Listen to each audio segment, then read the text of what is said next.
ರಾಜಕೀಯದಲ್ಲಿ ನಾನು ಇರೋದರಲ್ಲಿ ಸಭ್ಯತೆಯನ್ನು ಕಾಪಾಡಿಕೊಂಡು ಬಂದಿದ್ದೇನೆ.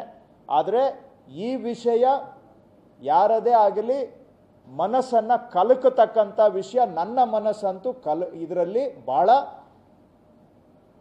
ನಾವು ಶೇಕ್ ಆಗಿದ್ದೇವೆ. ಸೊ ನನ್ನ ಭಾವನೆಯನ್ನು ನಾನು ಹೇಳಿದ್ದೇನೆ.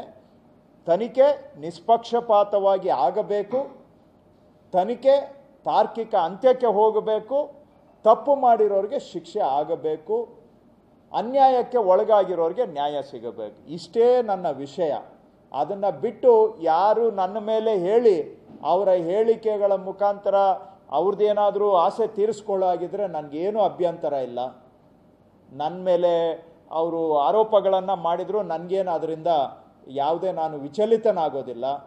ನನಗೆ ಬೇಕಾಗಿರೋದು ಈ ವಿಷಯದಲ್ಲಿ ನ್ಯಾಯ ಆಗಬೇಕು, ಅಷ್ಟೇ ನನಗೆ ಮುಖ್ಯ. ಯಾರು ನನ್ನ ಮೇಲೆ ಏನು ಆರೋಪ ಮಾಡ್ತಾರೆ ಅದು ನನಗೇನು ಸಂಬಂಧ ಇಲ್ಲ.